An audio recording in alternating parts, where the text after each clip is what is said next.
Gut, wir sind da einmal mehr auf der Mundart Release-Liste mit Artist-Profil unter 500 monatliche Hörer und wollen das mal ein bisschen anschauen, was es da noch drin hat, ob man vielleicht das Artist-Profil findet, wo man so ein bisschen Erfahrungswert raussammeln können.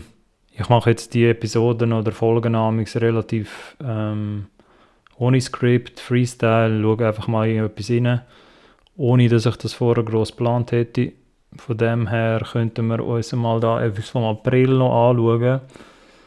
Da gesagt, YouTube, ich lese es immer als Kurzform von YouTube, aber es könnte natürlich etwas anderes heißen, logischerweise. YT heisst der Interpret oder die Interpretin und der Track heisst Garantie. Können wir mal da schnell schauen, was wir auf YouTube finden dazu. Switchen wir da schnell in die andere. Da sieht man es auch ein bisschen besser.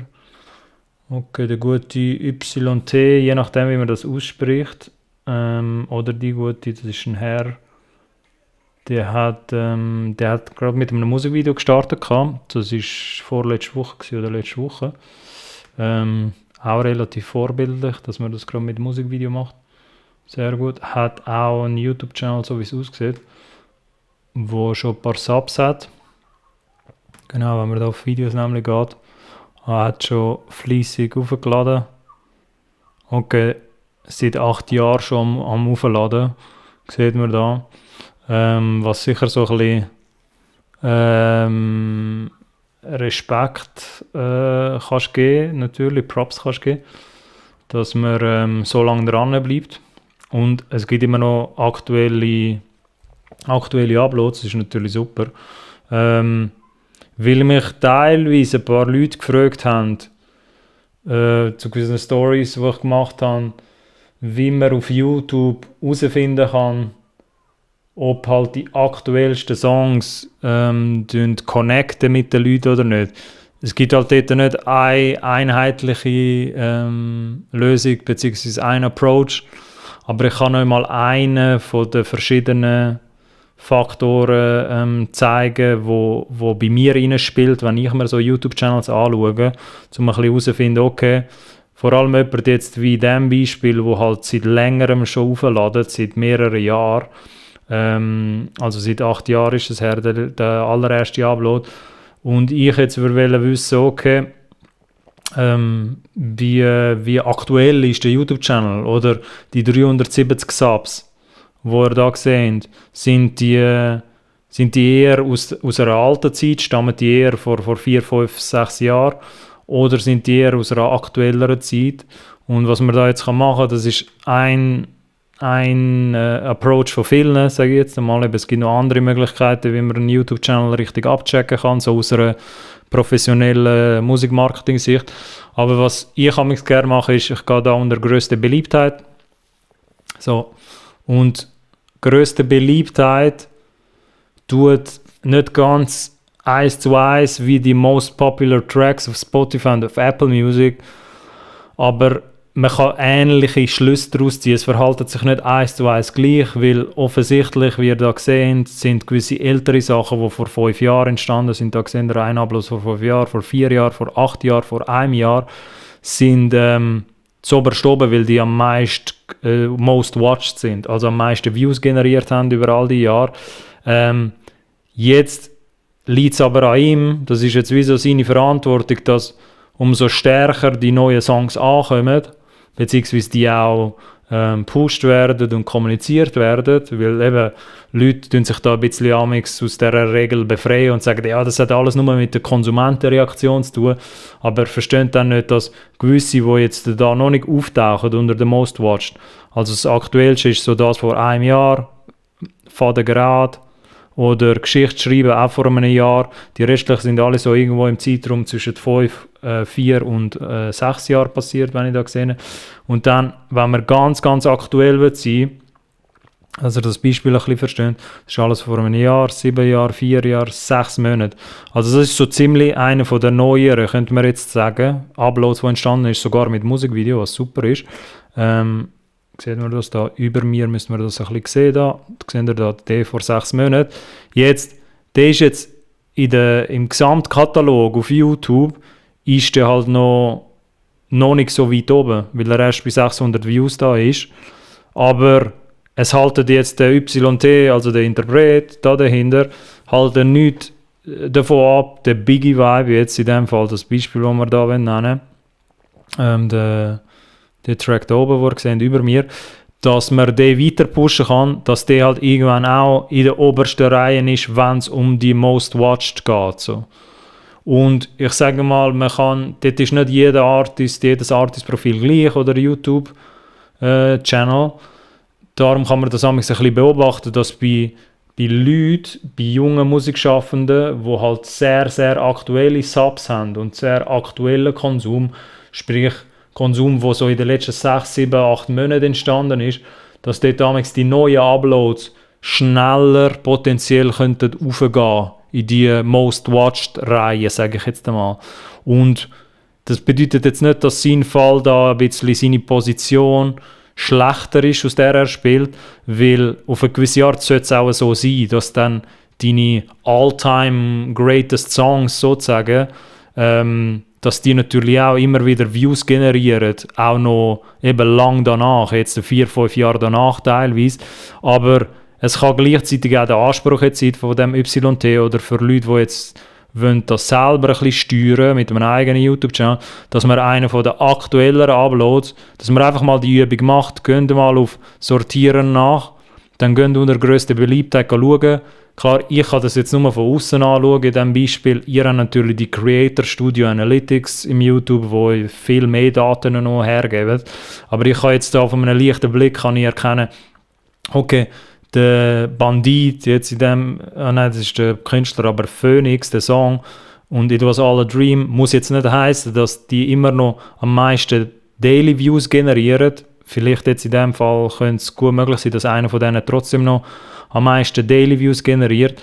Aber es geht darum, so ein bisschen den Vergleich zu machen, okay, wie gut schneiden deine aktuellen Uploads im Vergleich zu den älteren Katalog-Uploads, sozusagen zu den Katalog-Songs. Und macht mal eben entweder in eurem Creator-Studio, schaut ihr euch das an, oder ich schaue mir es jetzt mit unter grösster Beliebtheit an und würde dann eben wissen, schlussendlich, oder eins von den Zielen kann es halt sein, okay, wenn ihr merkt, ihr habt dort Uploads, die zuoberst oben sind, unter den Most Watched, oder am meisten Views generiert haben, die vor 2, 3 Jahren passiert sind, dann kann es kann halt viele Sachen bedeuten. Es könnte zum Beispiel bedeuten, dass damals aus irgendwelchen Gründen die Songs mehr Impact hatten, also mehr eingeschlagen sind bei den Usern, die damals zugeschaut haben, bei den Zuschauern da auf YouTube. Es kann sein, dass die Subs, die ihr damals generiert habt, dass also die Abonnenten, dass viele von denen heutzutage teilweise die neuen Uploads gar nicht mehr mitbekommen oder gar nicht mehr so konsumieren. Oder zum Beispiel, dass halt ihr mit den neuen aktuellen Uploads, beziehungsweise Songs, ich sage halt jetzt Uploads wegen dem Kontext mit YouTube, dass die aktuellen Uploads, dass die halt nicht mehr so viele Leute erreichen oder vielleicht auch die Leute nicht mehr so fest interessieren wie die alte Musik. So. Jetzt könnte man dort ein bisschen selber analysieren, okay, liegt das vielleicht an der Qualität, habe ich mich gesteigert, ich habe das jetzt da in dem Fall, ich habe mir das einfach random ausgesucht, bei dem YT-Philosophie, bei dem Künstler-Channel, man würde jetzt da, könnte man schauen, wie bei jedem anderen Artist-Account, okay, wie steht es halt um die aktuellen Songs, sind die qualitativ besser geworden oder ist man ein bisschen stagniert stehen geblieben mit der Qualität und wegen dem sind auch nicht mega viele neue Leute dazugekommen oder ist dein Hype damals grösser gewesen als jetzt? Das könnte man ein bisschen darauf zurück schlussfolgern, dass das könnte bedeuten, dass du das jetzt in den letzten 6 bis 12 Monaten, dass man nicht mehr so gut gewachsen ist. Es kann aber auch bedeuten, und darum bringe ich halt immer das Songkommunikation, studiert Songkommunikation, schaut, wie ihr euch auch verbessern könnt bei der Songpräsentation, wie ihr die Songs bringt. Es kann auch einfach sein, dass jetzt in dem Fall wie einer der aktuelleren Songs, der vor 6 Monaten entstanden ist, der Biggie Vibe, dass die einfach gar noch nicht richtig ausgereizt worden ist in der Kommunikation. Sprich, der hat mir gar noch nicht genug fest gepusht, dass er es irgendwann einmal zu einem All-Time-Great-Song schaffen kann. So. Weil ich würde das jetzt nicht so darstellen, dass da der YT jetzt, weil wir uns gerade das Beispiel anschauen, aber das geht mit jedem anderen YouTube-Channel auch. Ich würde es jetzt nicht so darstellen, dass er jetzt mit einem von der aktuelleren Uploads nie mehr die 22'000 Views-Grenze wird erreichen oder überschreiten, die er da vor 5 Jahren überschritten hat. Das ist alles mit der Zeit, eben wenn das jetzt wächst und die neuen Songs auch wirklich Gehör finden bei den Leuten und man auch selber mit eigener Verantwortung dafür sorgt, dass man das wirklich auch ausgereizt hat und die Songs gepusht hat und denen genug Liebe und Aufmerksamkeit gegeben hat, von Künstlerperspektive meine ich jetzt, dann würde ich nicht ausschliessen, dass natürlich die aktuelleren Songs, wenn es jetzt sich gesund verläuft in der nächsten Zeit, dass die dann irgendwann auch bei der, sagen wir, 5.000 bis 8.000 Views-Grenze irgendwann sind und irgendwann sogar über 10'000 kommen oder da in seinem Fall das beste Beispiel bis jetzt 22'000 Views. So. Jetzt, ich kann da nicht schauen, ob das alles organisch passiert sind oder ob vielleicht der Brütsch damals YouTube-Ads zum Beispiel verwendet hat oder so und wegen dem hat er damals ein bisschen mehr Views generiert. Ich weiss jetzt auch nicht auf die Schnelle, ob halt damals einfach, ob er aktiver war und jetzt nicht mehr so aktiv, aber eigentlich so von außen betrachtet, dafür, dass er jetzt im 1 Monats Abstand jetzt vor 3 Tagen wieder etwas aufgeladen hat und immer auch mit Musikvideo, muss man sagen, was sehr stark ist, so, dass jetzt sehr wenig bis gar keine Audio-Uploads sehe ich da drauf, dass der Junge natürlich, also der junge Künstler, würde ich sagen, so nicht Junge im Sinn von Ding, ich weiss nicht, wie alt er ist, aber dass er natürlich auch weitergemacht hat und die neuen Songs brauchen jetzt vielleicht einfach einen grösseren Push oder man muss dort einfach ein bisschen langfristiger denken, dass jetzt halt eben Garantie jetzt in diesem Beispiel keine Zeit, einer von den Songs, die vorher gekommen ist, oder jetzt auch der Biggie Vibe, dass die halt auch irgendwann jetzt mit neuen Zielen, wo man sich setzt, halt auch 1000er-Marken könnten überschreiten. Die sind jetzt alle irgendwo zwischen 500 und 700 Views. Aber dass die dann auch auf 1000 kommen und dass es nicht einfach verpufft. Darum denke ich auch, amix haben ein bisschen einen Plan, was er mit diesen Songs macht und pushen die halt weiter mit Content, eben, dass er die halt immer und immer wieder an Mann und Frau bringt so, und auch ein bisschen neue Konsumenten dazu gewinnt. Weil sonst werden er halt immer ein bisschen im Schatten stehen. Bei ihm ist es im Moment ein bisschen der Fall, dass es ein bisschen, die aktuellen Uploads stehen ein bisschen im Schatten von den älteren Uploads oder Song-Uploads, wo er gemacht hat. Allerdings released er halt auch schon sehr lang. Also das ist jetzt da eine Historie von 8 Jahren, was ich auch nicht bei jedem gesehen habe, der da unter 500 monatliche Hörer haben. Er hat halt auch schon ein bisschen längere Historie. Er müsste jetzt als Schlussfolger hat auch schon in einer Zeit released, wo es noch nicht um Streaming gegangen ist und ist aber dennoch vorbildlich, dass er jetzt immer wieder noch reingeht, auch mit aktuellen Musikvideos und der YouTube-Channel hat mitbewirtschaftet oder weiterhin bewirtschaftet. Und eben, wenn ihr euch halt fragt, ich mache ein bisschen den Test, dass ich halt einfach schaue, unter grösster Beliebtheit. Würde jetzt unter grösster Beliebtheit einer von den aktuelleren Songs weiter oben sein, ich sage mal in der ersten oder zweiten Reihe, wenn man jetzt mehr Uploads hat, wie er jetzt in dem Fall, dann zeigt mir das natürlich ein bisschen, dass die aktuelleren Songs auch bei einer aktuellen Zuschauerschaft, die man hat auf dem Channel, dass man dort auch Anklang findet. Aber auch die Subs sind ein bisschen mit Vorsicht geniessen, weil das muss nicht heißen, nur weil er jetzt 370 Abonnenten hat, so wie der YouTube-Algorithmus halt oft funktioniert, was ich auch weiss von den Erfahrungen von den anderen Artists, Beispiel, die ich mir immer anschaue, ist, dass von diesen 370 Abonnenten ist die Wahrscheinlichkeit groß, dass der YouTube-Algorithmus sowieso nicht allen von denen die Notification schickt oder die Nachricht von wegen, es ist ein neuer Upload da. Darum kann man sich auch immer anschauen, nicht nur wie deine Abonnenten mitwachsen mit neuen Uploads, sondern es gibt jetzt zum Beispiel einen Tab im Creator Studio, Views, die generiert worden sind von Abonnenten und Views von Nicht-Abonnenten, von Leuten, die das einfach vom YouTube-Algorithmus organisch recommended bekommen haben.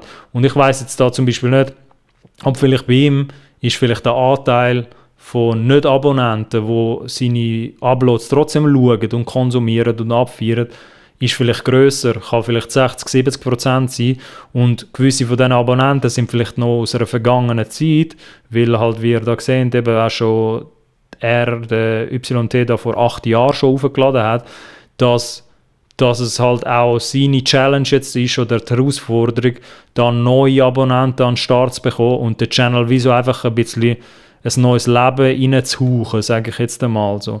Weil das ist auch oft, bei vielen kann man das beobachten, bei den YouTube-Channels, dass meistens der Anteil grösser ist von Nicht-Abonnenten, die deine Videos schauen, weil der YouTube-Algorithmus ist inzwischen schon so schlau, dass du jetzt nicht mega viele Abos brauchst, dass ein Song-Upload Konsumenten könnte finden. Jetzt liegt es aber ein bisschen an ihm, an dem Künstleraccount YT Philosophie, an dem YouTube-Channel, liegt es ein bisschen an ihm selber, dass er natürlich dafür sorgt, dass jetzt die aktuelleren Songs, dass die eben Schritt für Schritt, Etappe für Etappe halt auch grösser werden. Und dann merkt er vielleicht ein bisschen, dass wieso das mit der Langfristigkeit so wichtig ist. Weil ich weiss jetzt per se nicht, ob er den Biggie Vibe jetzt da, sagen wir einfach als Beispiel, ob er den, der vor 6 Monaten entstanden ist, ob er den jetzt völlig ignoriert in seiner Songkommunikation, den auch gar nicht mehr gross erwähnt und dann kann halt der Song auch nicht mehr so fest weiter wachsen, sage ich jetzt einmal. Ich sehe jetzt da natürlich nicht in den Analytics von außen, wie viel individuell die Uploads generieren an täglichen Views. Ich kann mir halt mit anderen Seiten, öffentlichen Seiten wie Social Blade und so, kann man sich halt anschauen, wie viel der gesamte Katalog, also der gesamte Channel täglich wachsen tut oder wie sich dort tägliche Views verhalten, aber nicht von den individuellen Uploads. Und wenn ich jetzt zum Beispiel wüsste, dass keine Zeit, der zweitletzte Upload, der entstanden ist vor einem Monat, dass der halt immer noch einer der meist geschauten Videos ist, pro Tag, dann spricht jetzt zum Beispiel auch nichts dagegen, einfach keine Zeit weiter zu pushen und die Garantie lässt man jetzt einfach aufköcherle im Hintergrund, lässt man wie so kochen in einem Topf so und dann vielleicht bei 1000 Views oder so holt man halt die Garantie wieder führen und fängt halt den wieder richtig an pushen. So, bei ihm ist jetzt vielleicht die Schwierigkeit da auf dem Künstlerbeispiel oder YouTube-Channel-Beispiel, dass er halt für all die Songs halt auch sofort Musikvideos droppt hat, was auf der einen Seite ein riesen Vorteil kann sein, weil du hast immer gerade ein Video präsentiert zum Song, aber jetzt ist auch ein bisschen die Frage oder eben auch die Herausforderung, okay, wie kann man jetzt den Biggie Vibe, keine Zeit und jetzt die Garantie, wenn wir die 3 letzten Beispiele anschauen, wie können die Songs weiter wachsen und wenn du natürlich gerade Musikvideos zu denen hast, dann müsstest du jetzt vielleicht zum Beispiel bei Social Media schauen, dass man die alten Clips wieder vorholt, dass man dort vielleicht zu diesen Videos mehr erklärt, ein bisschen mehr Promo macht und vielleicht einfach mal, keine Ahnung, neuen Content macht, wo man jetzt sagt, man erklärt ein bisschen die Hintergründe, wie das entstanden ist mit der ganzen Crew. Da sind ja wahrscheinlich ein paar Leute involviert gewesen, jetzt bei einem von diesen Songs oder bei den Musikvideos und dass man wie so langsam Schritt für Schritt halt auch den Katalog, den aktuellen Katalog wie so weiter pushen tut. Weil die Arbeit ist halt nicht gemacht, nachdem du das Musikvideo jetzt einfach gedroppt hast und das nachher einfach lässt, passiv Leute suchen. Klar kann man das jetzt auch so machen. Ich weiss jetzt nicht, wie es bei ihm ist, wie hart er die vorherigen Songs jetzt amigs kommuniziert hat, aber für mich einfach, dass er meine Denke ein bisschen mehr nachvollziehen kann. Nur weil jetzt Garantie draussen ist, der letzte Upload, der vor 3 Tagen entstanden ist, wo wir auch in der Mundartliste hatten, heisst das jetzt nicht, dass keine Zeit und der Biggie-Vibe, der vor 6 Monaten entstanden ist, dass die schon vorbei sind. Das heisst es ganz und gar nicht. Wer sagt, dass er jetzt nicht auch den Song, der vor einem Jahr entstanden ist, dass er den auch wieder vorholt und dort weiter pushen. Spontan hätte ich jetzt gesagt, aber das sind alles spontane Gedanken, intuitive Gedanken, die ich da freestyle. Spontan hätte ich sogar gesagt, der Vadegrad, wenn ich es richtig aussprechen kann, der vor einem Jahr entstanden ist, der 7000 Views generiert hat und auch zu einem der all-time grossen Songs gehört, jetzt in seinem Katalog, seht ihr da, ist der viertgrößte Upload, spricht auch nichts dagegen, eben, ich weiss nicht, wie lange er jetzt den Song gepusht hat, aber wer sagt, dass man jetzt nicht den vorholt und den Upload mit irgendwie neuer Kommunikation, neuem Content, so ein bisschen neuer, erfrischender Content, wo irgendwie zu dem Thema passt, von dem Song, wo man irgendwie zurückverlinken kann auf den Upload. Wer sagt, dass der Song jetzt nicht organisch auch noch die 22'000 Views-Marke überschreiten kann und zum meistgeschauten Video kann werden? Weil ich hätte jetzt spontan sogar gesagt, ich hätte jetzt nicht gerade den neuesten gepusht. Weil es ist immer das Einfachste zu sagen, immer gerade den neuesten posten, den du hast und die vorherigen lässt wieder sein oder ignorierst. Aber ich hätte jetzt da in dem Fall zum Beispiel gesagt, okay, lass uns schauen, ist das schon alles, was wir ausgereizt haben mit einem von diesen Songs? Oder könnte man mit dem Fadengrad, könnte man da potenziell ganz neue Hörer und Hörerinnen jetzt da ansprechen? So. Jetzt weiss ich halt nicht, die 7000 Views eben, ist das jetzt komplett organisch passiert? Wenn es komplett organisch passiert ist, more power to him, dann umso besser würde ich den sicher überlegen, dass wir das im 2021 jetzt zum Zeitpunkt, wo jetzt das Video entstanden ist, dass man das wieder vorholen könnte. Oder einer von den vorherigen Uploads merkt man vielleicht, dass die halt noch nicht fertig sind. So. Darum seht ihr, bei einem YouTube-Channel geht es nicht immer nur um den aktuellsten Upload. Also für jemanden wie ich, wo das aus meiner Perspektive anschaut, so mit dem Musikmarketing im Hintergrund, denke ich nie, dass es nur um den aktuellsten Upload geht, weil das ist zu einfach, wenn man immer nur so denken würde. So, er hat jetzt in seinem Fall einen recht grossen Katalog, muss man sagen, für sein Level, sage ich jetzt einmal, weil man das auch nicht oft sieht in der Liste, dass jetzt jemand, der unter 500 monatliche Hörer hat, jetzt schon so einen langen Atem sozusagen bewiesen hat und schon länger Musik macht. Aber ein Grund mehr, dass man vielleicht den Song nachher einfach könnte, die vorherigen Songs, dass man sie könnte anschauen und dass es vielleicht jetzt nicht per se um den aktuellsten geht, der jetzt rauskommt. Ich verstehe vielleicht bei ihm, das ist jetzt einfach Spekulation, eben, ich habe mir den Case nicht ganz genau angeschaut, das ist jetzt Spekulation, aber ich kann schon verstehen, dass er jetzt der aktuellste Song für den am meisten Feuer und Flammen ist und irgendwie den am meisten pushen wird. Aber eben, je nachdem, wenn man halt nie die Analytics sich richtig anschaut im Creator Studio oder das nie selber analysiert, vielleicht mit Kollegen oder mit dem Team, das du hast, weiss man jetzt gar nicht, ob das jetzt der aktuellste ist, pushen oder ist es jetzt cool gewesen, einfach für das Release-Wochenende und kann man den einfach mal auf die Seite jetzt tun und einen von den vorherigen Song-Babys, sage ich jetzt einfach mal, wieder vornehmen. Verstehen ihr? So, bei ihm könnte man jetzt halt auch schauen, darum ist die Story dort entstanden mit den Most Popular Songs. Wenn ich jetzt da schnell schauen nach den müsst ihr ihn vielleicht so finden. Das ist natürlich ein schwieriger. Das wird jetzt da ein bisschen schwierig, es sei denn, ich gehe schnell nach dem Namen suchen, weil der Garantie nach dem aktuellsten Song, dann finde ich ihn auch. Genau, wenn ich da aufs Profil gehe, dann müsst ihr auch die beliebten Tracks sehen, die seht ihr da auch. Genau, die beliebtesten Tracks, Garantie, keine Zeit, Geschichte schreiben ist einer der älteren, wie ich da gesehen, wenn ich da auf mehr anzeigen kann. Genau, die habe ich gemeint, die Most Popular Tracks, da 1, 2, 3, 4, 5, das sind immer die auch überall angezeigt werden. Und Garantie ist jetzt der aktuellste Song, was für ihn spricht, sage ich jetzt mal, dass der zu oberst oben ist. Das ist da wiederum ist das gut.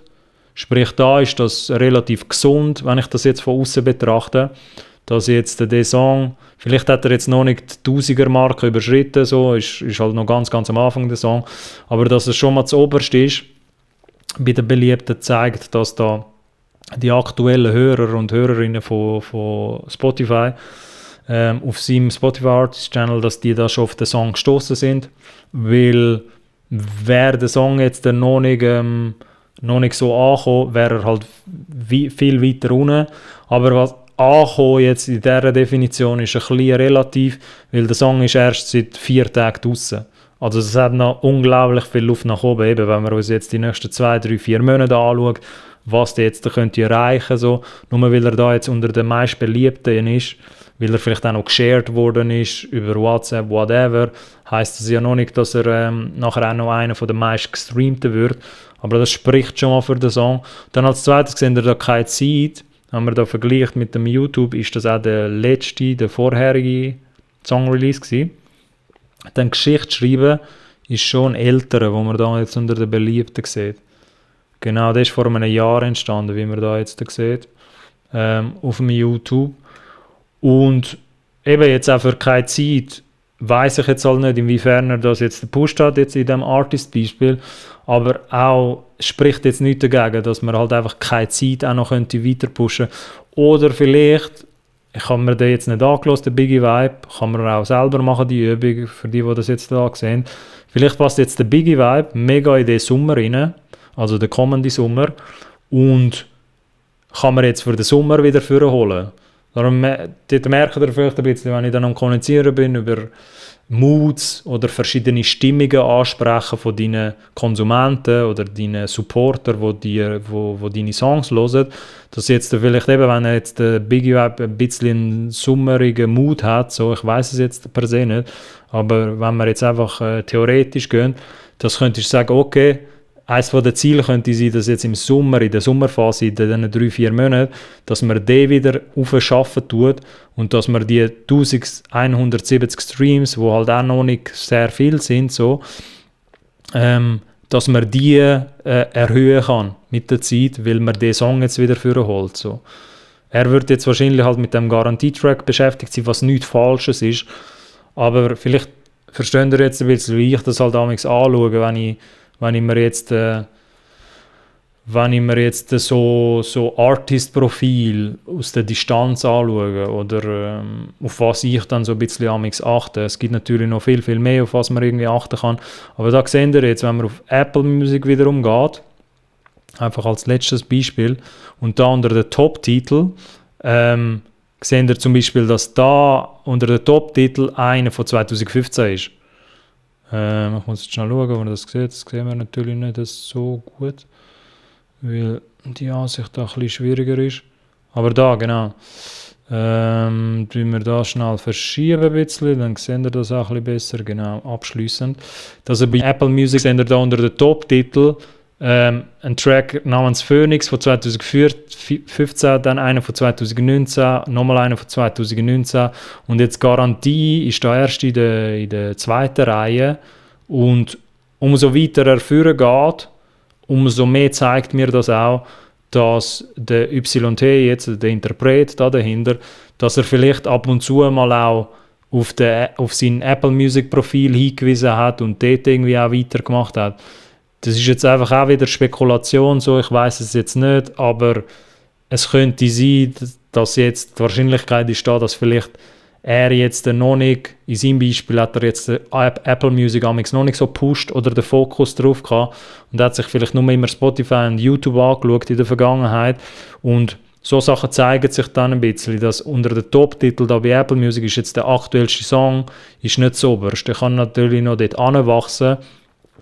Aber das zeigt mir ein bisschen, dass jetzt seine Apple Music Zuhörerschaft, auch wenn die noch klein ist und noch am Wachsen ist, dass die jetzt nicht sofort auf die aktuellsten Songs aufspringen tut. Was jetzt nicht eben schlecht ist, so würde ich es nicht darstellen, aber das wäre jetzt zum Beispiel auf Apple Music, wenn man das jetzt auch selber anschaut, für die das interessiert, die da jetzt zuschauen, kann man auch dort darauf achten, nicht nur bei YouTube oder bei Spotify mit den beliebtesten Songs, sondern da, was passiert da bei den Top-Titeln bei Apple Music, wie verhalten die Songs, wenn sie rauskommen. Es gibt halt gewisse Accounts, die dort ein bisschen gesünder reagieren, und mit gesünder meine ich dann, wenn halt der Song nach einer Woche, nach 2 Wochen irgendwann so die erste Platzierung hat oder die zweite Platzierung, dann kann man ein bisschen mit dieser Sicherheit schaffen, dass man weiss, okay, die aktuelle Bubble von Leuten, die einem zuschauen, auf Apple Music jetzt in dem Fall, weil wir uns da auf der Apple Music Plattform befinden, die checken die New Releases, die man halt auch aktiv ab, wenn jetzt eher die älteren Songs dann unter den Top-Titel sind und ihr bekommt gewisse Songs vor 1-2 Jahren, die entstanden sind, nicht weg von den Top-Titeln oder können sie mit aktuellen Songs nicht überschreiten, bedeutet das vielleicht auch ganz einfach, dass die neuen Songs gar noch nicht richtig Gehör gefunden haben bei den Konsumenten, die einem zuschauen oder zuhören und dass man den einfach vielleicht weiter pushen soll, den Song, und sich die Leute auch erstmal daran gewöhnen müssen an das. Weil es ist nicht immer eben, das ist alles ein bisschen Timing und ein bisschen Phase- und stimmungsbedingt. Weil das heisst jetzt nicht nur, weil der Künstler oder die Künstlerin ready ist, um den Song zu droppen, dass halt auch die Konsumenten da draussen ready sind für den Song. Und so Sachen kann man sich halt beobachten, eben mit den Analytics. Ich kann das jetzt nur von außen anschauen. Der da zuschaut oder die da zuschaut als Künstler, kann man das irgendwie in den Analytics viel genauer studieren. Aber das habe ich so ein bisschen gemeint mit das Verraten damals, wie aktuell dein Artist-Profil ist oder wie aktuell deine Supporter sind und ob sie neue Songs hören von dir. So.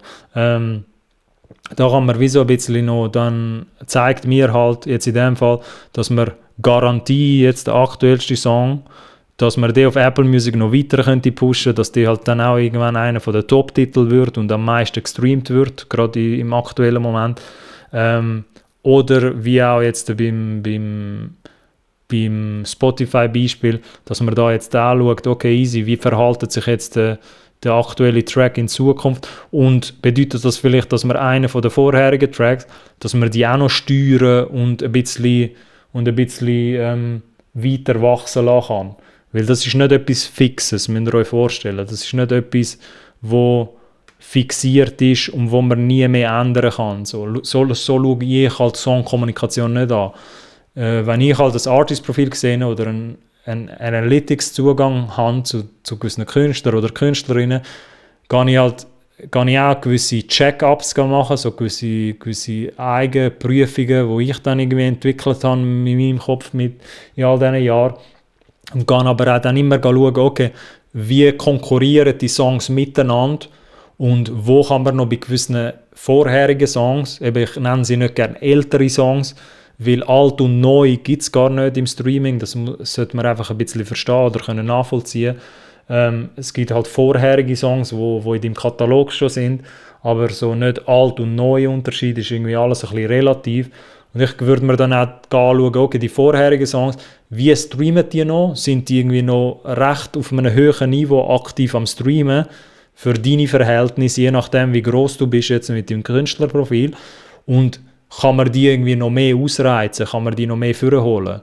Weil nochmal, abschliessend gesagt, es geht nicht immer nur um den aktuellen Song. Das klingt jetzt ein bisschen kryptisch vielleicht, aber für Leute, die ein bisschen ihr eigenes Artist-Profil sich mehr anschauen und studieren, werden dann auch schnell merken, was ich vielleicht ein bisschen meine oder aussagen will damit, dass man sich auch den vorletzten Song oder den vorvorletzten Song kann anschauen kann. Und vielleicht schwimmt der noch dort oben mit und kann vielleicht noch viel mehr erreichen. Ist vielleicht bei einer Grenze jetzt, wo man jetzt einfach durchbrechen muss mit neuen Aktivitäten, sei es jetzt auf TikTok, YouTube mehr Content machen, vielleicht auf IG irgendwie noch sich mehr erfinden oder noch zusätzliche Content dazu machen. Bei ihm haben wir jetzt nicht können schauen, in diesem Beispiel, das kann ich vielleicht bei anderen dann noch machen, wenn wir uns die Mundartliste ein bisschen genauer anschauen, was teilweise Leute abseits von IG machen, weil wie gewisse das auch wissen so, oder schon erfahren haben, ist halt Instagram nicht die ganze Welt. So. Eben, in der Schweiz kann man dort auch noch viel rausholen, irgendwie mit TikTok oder anderen Plattformen. YouTube sowieso auch, ist eine riesige Baustelle noch bei vielen.